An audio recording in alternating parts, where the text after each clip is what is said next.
Иә, жақсы.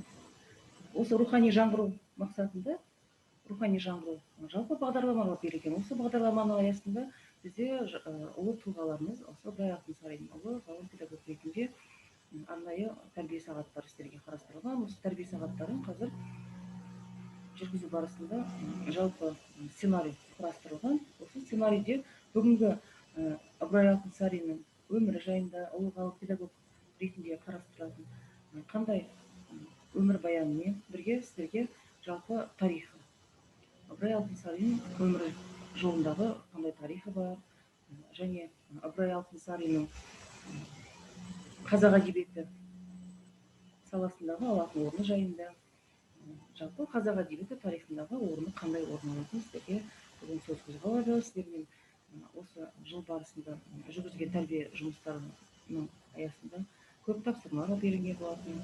Өздеріңізге материалдар дайындау және осы ыбырай алтынсариннің өмірі барысындағы жалпы презентация дайындау, сондай-ақ ыбырай алтынсариннің қандай өлең жолдары бар, осы жайында сіздермен бүгін тәрбие сағатын біз өткіземіз. Қазір ең бірінші осы ыбырай алтынсарин өмірбаяны жайында дайын презентацияны қазір жасаймыз. Биыл бізде ыбырай алтынсариннің 180 жылдық мерейтойы болуына байланысты осы ыбырай алтынсарин өмір тарихымен және жазған өлеңдері және жалпы қазақ әдебиетіндегі алған орны жайында сіздермен сөз қозғауымыз қажетті.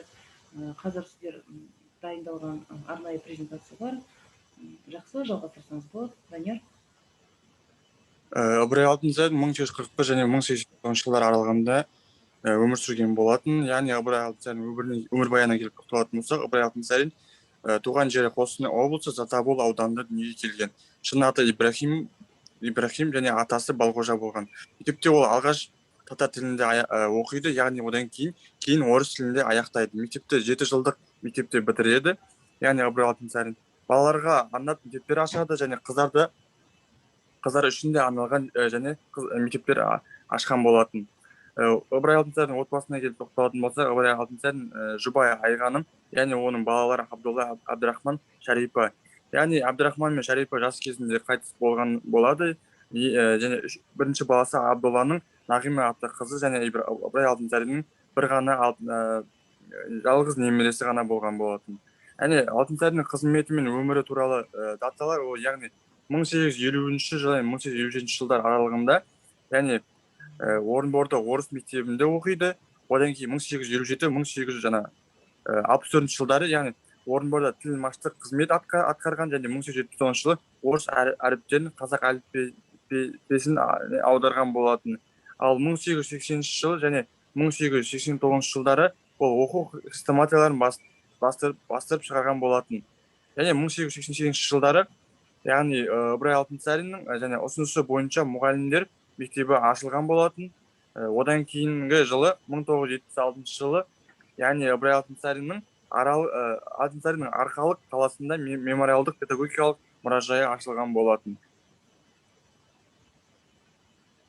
Және Ыбырай алтынсарин ол дарынды педагог, жазушы, ақын, аудармашы, өз халқын сүйген патриот адам болған және көрнекті ғылым ағартушы және қазақ хрестоматиясы атты оқуларының авторы болған болатын. Енді бізде осы Балғожа бидің жалпы Ыбырай алтынсариннен аттардың ішіндегі Ыбырай алтынсаринда ең танымал тақпақтардың бірі осы бір аллаға сыйынып, кел балалар оқығанды көңілге ықыласпен тоқылып, оқысаңдар балалар шамнан шырақ жағылар, тілегеннің алдынан іздемей ақ табылар деген осы Ыбырай алтынсариннің айтып кеткен арнайы ғұлама сөздерінен тұратын осы тақпақ жолдарын сіздер жақсы білесіздер. Және сондай-ақ өлеңдері бар. Кел балалар оқып деген өлеңдері, өнер білім бар жұрттар, өзен жаз, әй жігіттер, залым төреге деген тағы басқа көптеген өлең жолдары өте танымал болып келеді. Сосын Ыбырай алтынсарин әңгімелері де бар. Алғаш үй мен күйіз, Қыпшақ Сейіткөл, Асан мен Өткен бар. Ыбырай алтынсариннің идеясы болып, жаңағы ол әңгімелердің идеясы және еңбекті сүю, қадірлеу, жақсы мінез құлыққа бағыттау, халқын сүю, махаббат, мейрам, жаңағы перзенттік, парыз деген сияқты тағы да басқа сондай негізгі идеясы болып өлеңдері болып табылады.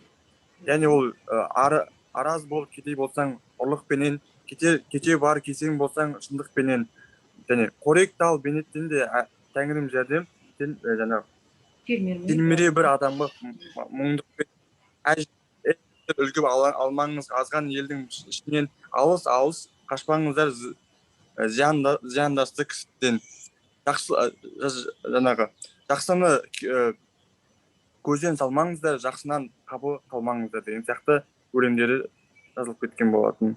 Жақсы, өте өнегелі, осындай жаңа сіз айтқандай, Данияр дұрыс айтасыз, өнегелі ұстаз, ғалым, педагог,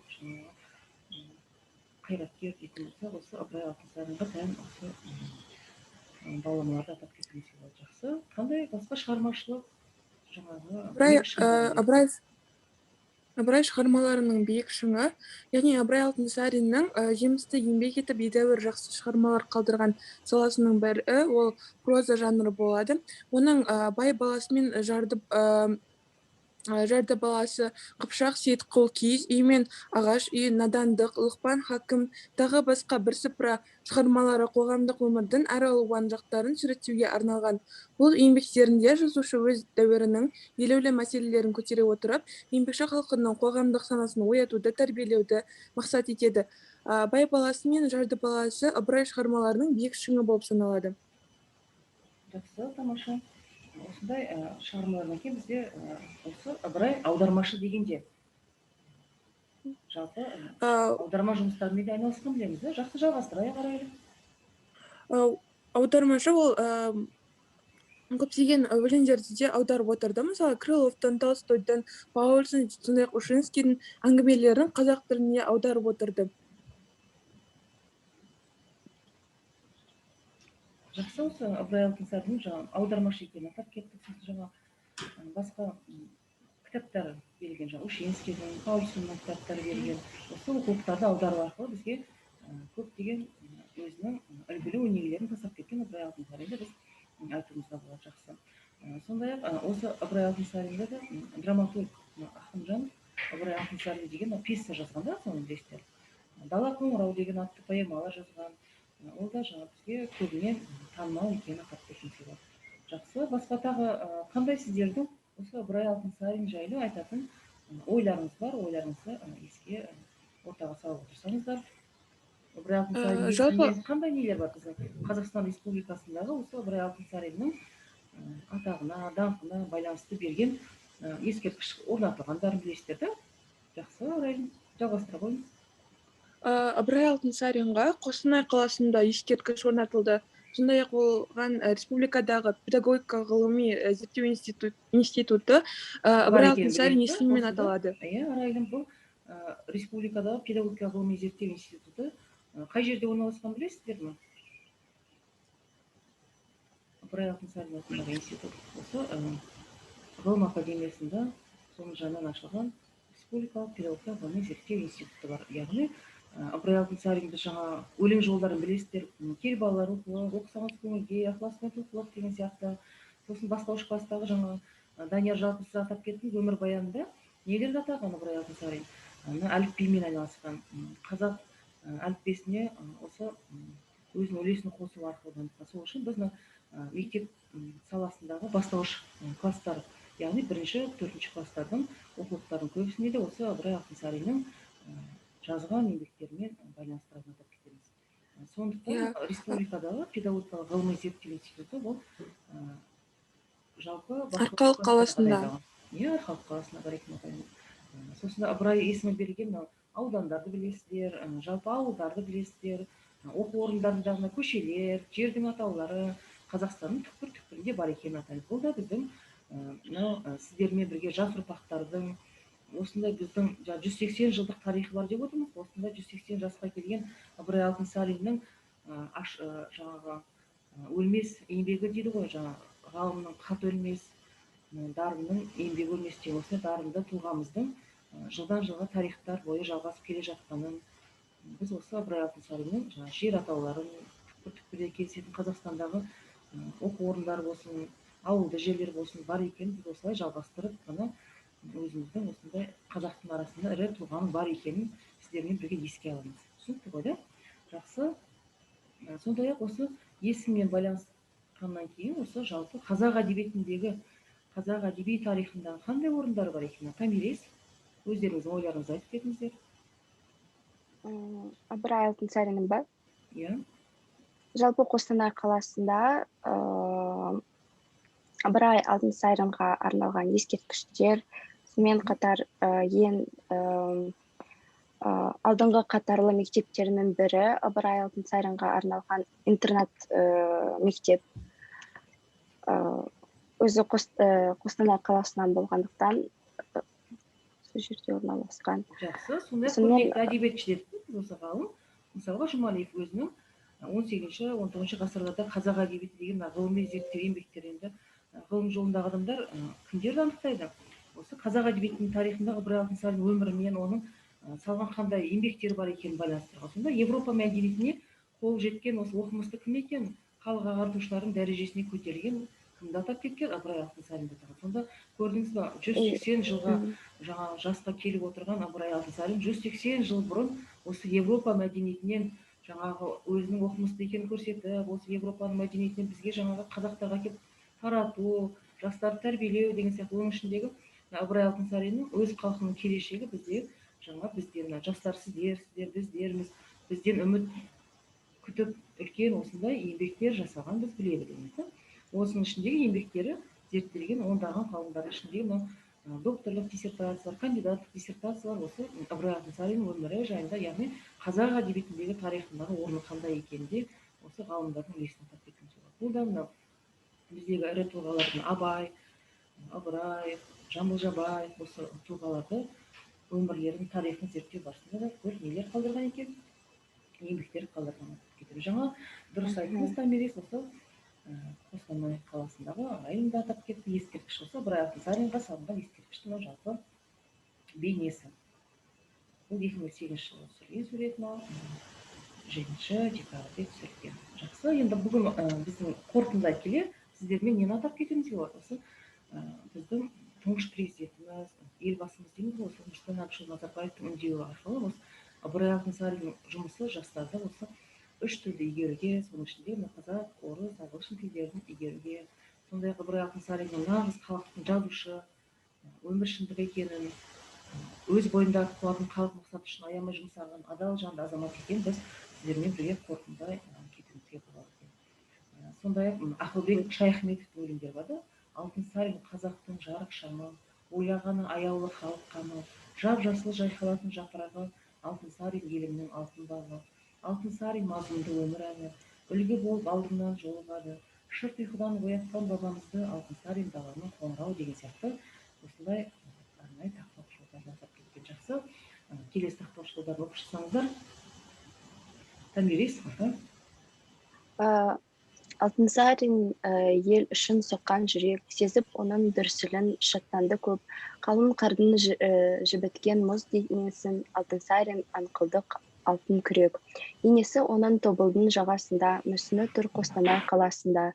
Ыбырай бұлағының мөлдір суы шүпілдейді білімнің шарасында. Рахмет. Данияр, сіз соңғы қорытындыны осы тақпақпен аяқтасаңыз.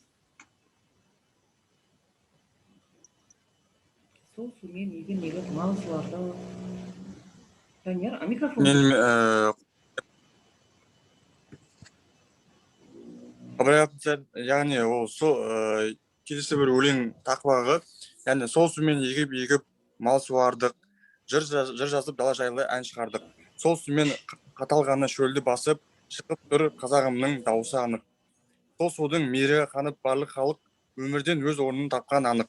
Алтынсарин ұлы ұстаз ұлғапты, Алтынсарин ұлтыма ұлы жарық деп деген өлең айтылған болады.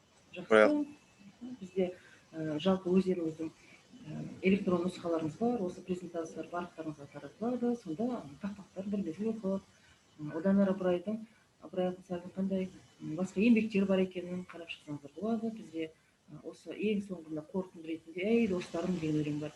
осы ей достарым, жігіттерім, сондай ақ болмасқа болушы болма, қолыңнан келсе қыл қайыр, кісіден алушы болма. Көрдіңіз бе қандай тәрбиелік мәні бар.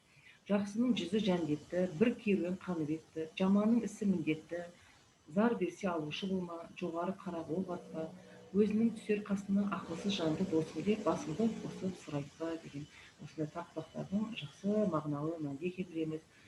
Сіздер енді жастарсыздар, осы біздің міндетіміз осы жастарға біздің қандай қазақтың бетке тұтар маңдай алды жаңағы халық ағартушы ғалымдарымыздың бар екенін сіздерге еске салуға біздің міндетіміз деп сіздерге тағы да қайталап айтсам артық болмас.